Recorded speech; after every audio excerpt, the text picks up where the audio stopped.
A month ago, my brother and sister-in-law died in a car accident. They left behind my niece, Isla, one female, and no will to state their wishes for her or their home. My sister-in-law's family immediately stated their intentions to not take in Isla. From my understanding, no one on that side of the family is financially stable. My sister-in-law's mother works a part-time job at Walmart, and her sister has 5 of her own kids who struggled in school and who are perfectly content with working part-time retail jobs and living paycheck to paycheck. In the same conversation regarding Isla's future, my sister-in-law's family keenly inquired about taking the cars. Both paid off and are less than 3 years old, taking the TV, Sony 65-inch, taking furniture, and splitting whatever money is left over for my brother's and sister-in-law's accounts after their estates have been settled. Honestly, I don't think the sum of their accounts is a lot, because my brother and I would often talk finances. I think they maybe had $5,000 between them.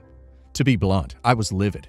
My husband and I immediately stated that Isla would be staying with us, and additionally, outside of any sentimental items, the majority of the remaining possessions would be sold in an estate sale, along with the cars, with 100% of the earnings being put into a bank account and college savings account for Isla, because I imagine that her parents would have wanted that for her. They had an open bank accounts for her, so we decided to get that started. Our son Luke is the same age as Isla, and we would want for her to be set financially, just as we have started for Luke. Sister-in-law's family fought back, saying that isn't fair. They lost sister-in-law, and she would most definitely have wanted for them to have some of their things.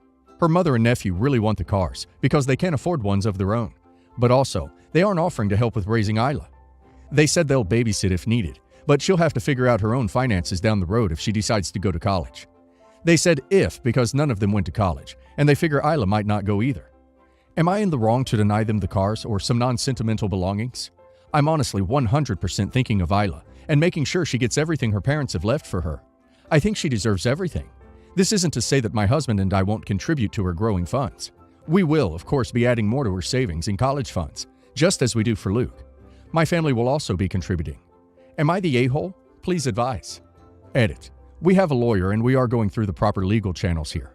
But the question I'm asking everyone is the ethical dilemma of are we being too harsh in denying my sister-in-law's family the non-sentimental property that they're asking for, like the cars, big electronics, furniture, etc.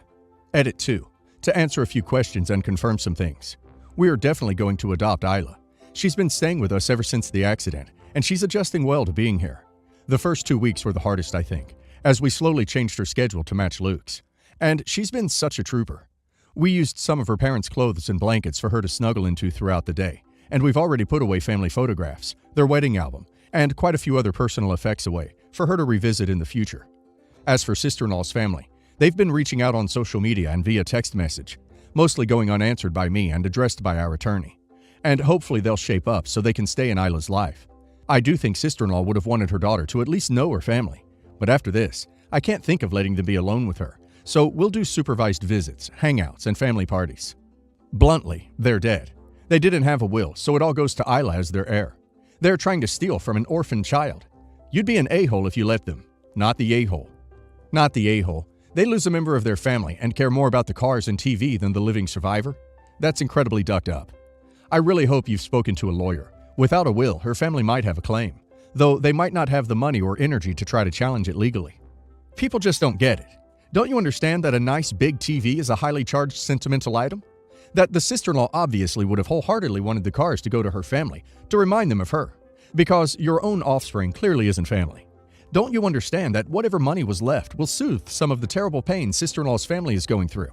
I can't believe you think you are the a-hole here. It's just ridiculous. Not the a-hole. And keep the girl away from that family. They don't care about her in any way, and will do their best to drag her down to their level if you give them any chance. Sister-in-law's family is a bunch of greedy hyenas and vultures. My mom got married to Henry in January of 2020. He had just gotten divorced for the second time when he met my mom, and my mom had been a widower for 4 years. My dad died when I was still pretty young. Henry had kids from both his marriages. He had 3 or 2 from the first one. I never met them. They were older. He had Vivian from his second marriage, and she was 5 at the time. Henry's ex-wife was not in Vivian's life then or now. The background from what I got is that both were divorced and remarried, but their kids were not happy, and Vivian was a surprise baby that pushed both their kids away from them. None wanted Vivian to be their sister, so Henry's ex decided she needed to focus on her older kids, and Henry ended up with full custody. He was desperately trying to not step up for Vivian. I think he honestly regretted having her and resented her for being born, but didn't want to be that guy, so he tried to make up for everyone abandoning her. He married my mom and tried to push her off on her. But my mom was a nurse, and during the worst of our stay-in-place order, my mom was out of the house until very late and stayed in a little apartment attached to our house that we usually use for guests. So he was home with us, and he'd often try to pawn Vivian off on me. I never let that happen, and nothing changed after things opened up. My mom did spend some time with her when she could. The marriage was not good, and then they separated a while ago. Henry asked if my mom wanted to keep Vivian, and she said no. He then told me that just because he and my mom are divorcing doesn't mean me and Vivian can't stay sisters. I told him we were never sisters. He said we were, and that she saw me more than her bio siblings. When I still didn't budge, he told me that somebody has to want her, or she's going to be ducked up. I asked him why that can't be him. He said he doesn't want her, but that more people need to. That she is aware she has siblings that don't want her, and I could be different. I could be the one who stays, even though I don't have to. I told him that would not be me, and he needs to accept it. He then told me he can't do it alone, because she's going to realize sooner or later that she was a mistake. I snapped at that point, because it proved my point that he just wanted someone to ease his guilty conscience. I told him to focus on his kid, and stop trying to pawn her off, because she sees that, and it will make her realize way quicker than if he just does what he needs to as a dad for her. He called me spoiled, and said I was shaming him for trying to care for his daughter. I thought it was crazy, but then Mom was like I went too far, and he had a point that I could have a sister if I wanted one, and could really benefit her life. But that saying that to her ex was not going to make things any better for anyone. Am I the a-hole? Not the a-hole. Poor Vivian, though. She may have been a mistake, but no one wanting her is still so cruel. Her mom is a complete deadbeat, and the father doesn't know how to take care of her. Not the a-hole. Your mom is wrong. Your comment was perfect. Anything that can be said about your relationship with Vivian applies to her, too. So pot, kettle black applies too. Henry is unworthy of fatherhood. Mother-in-law and I used to get along all right, and she used to babysit my daughter one day a week to help with the cost of childcare. I had cameras set up in the house, because honestly, my daughter's safety is the most important thing to me. This was not specific to mother-in-law, but my stepmom babysat occasionally, as well as a teenager I paid. I used to check in fairly often. One time mother-in-law did something I didn't like. It wasn't anything terrible, just we have different styles, and I asked her to not do that again. But obviously she found out about the cameras. Mother-in-law flipped the duck out. Now I know why. Father-in-law did not allow her to eat much, just grilled chicken and lettuce, and when she came to my house, she would eat junk food. That is 100% fine, and I would never have outed her. But she has issues with food because of father-in-law constantly humiliating her in public. He was a jerk, and had the attitude that he paid for a trophy wife, and she was going to look like one. Mother-in-law screamed at me. I reassured her that I know she eats at my house, and that is our secret, but she was pissed about the cameras and stopped babysitting. That was years ago. She's now engaged to someone who doesn't suck like father-in-law, but we don't get along very well anymore. She frequently makes comments about me being creepy and little jokes about me being a peeping Tom. I've let a lot of crap go because we didn't see her often, but it gets old fast. The other day, I mentioned my mom visiting and staying in a hotel, and mother-in-law's fiancé made a joke about who makes their mom stay in a hotel. White people are weird. And mother-in-law added she would rather stay in a hotel because I would probably put cameras in the bathroom. I just snapped and told her what it says in the title and to shut the duck up. She got kind of pissy and left soon after. My husband says I'm in the clear, but some other family was there and felt I was being too harsh. Now everyone is calling me an a-hole behind my back, which I know from one informant cousin. Well, if you put surveillance cameras in your home without anyone's knowledge, and they find out you're surveying them while they're doing you a favor, I think it should come as no surprise they'd be upset and find it creepy. You're over it. Clearly doesn't mean your mother-in-law is. Why are you surprised some of your family think you're an a-hole for blowing up on your mother-in-law? You're the a-hole. It's common courtesy, sometimes a legal requirement, to tell someone you're recording them. You owe her an apology, as well as your stepmom, and especially the teenage employee you filmed without their consent. You're the a-hole. Don't secretly spy on your family when they are trying to help you out with free childcare. It's creepy. You don't seem to have any self-awareness. I, 19, moved in full-time with my dad, 41 male, and his wife Helen, 45 female, about a year ago. They've only been together about 3.5 years. At first, Helen and I got along. We bonded fast. Things were great.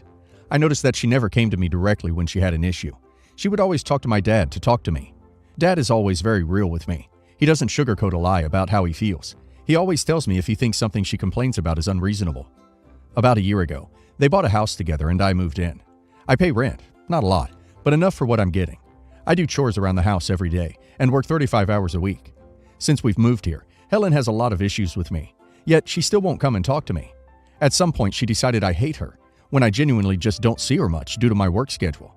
Dad has been coming to me with Helen's issues often for some months now.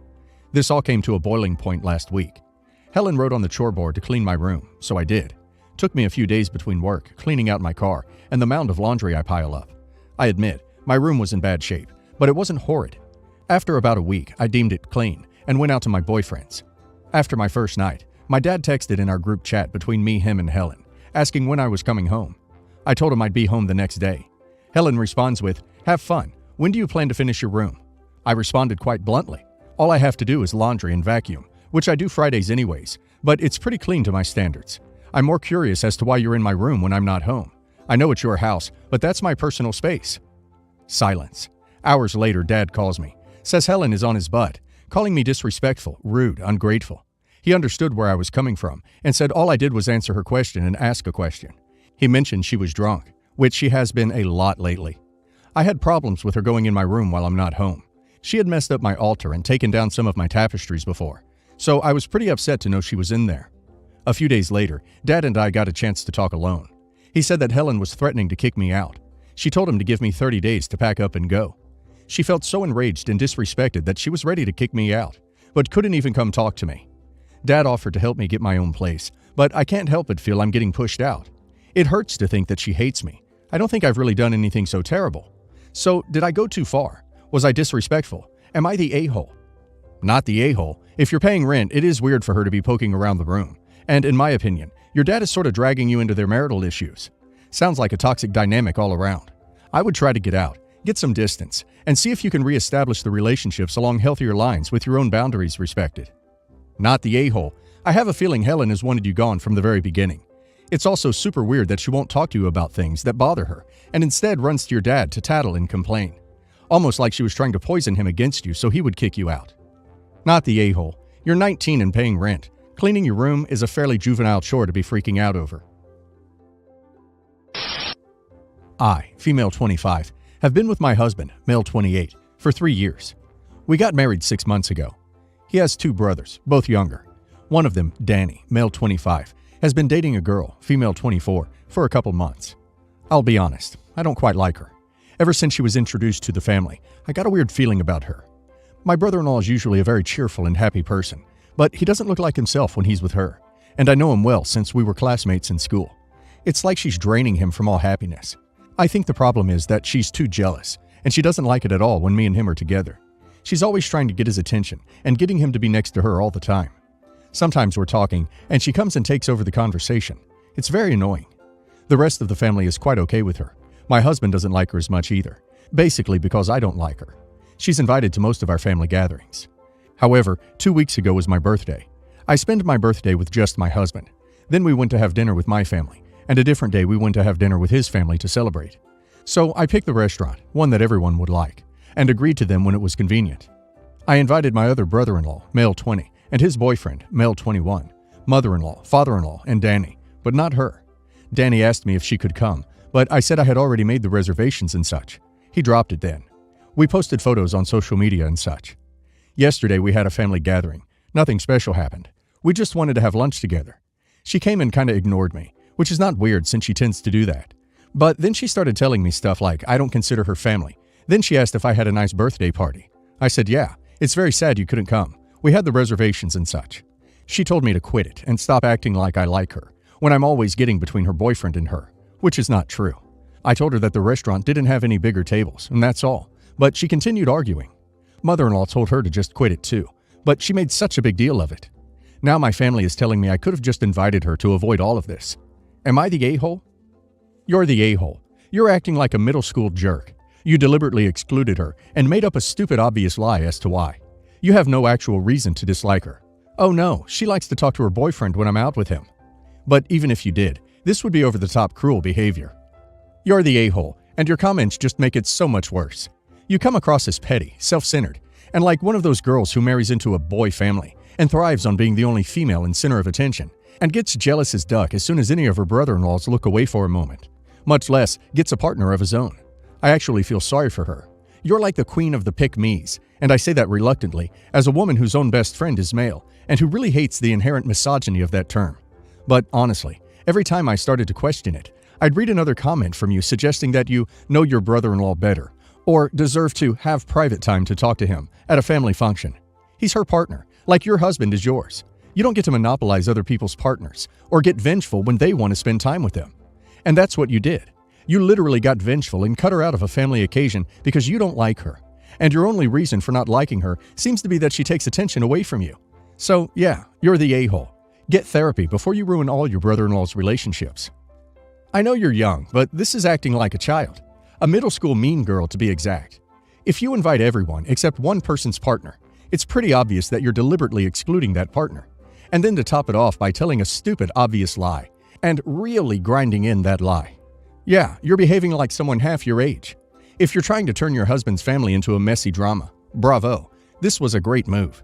Hopefully you actually like them enough that you don't want to create that kind of constant drama and strife.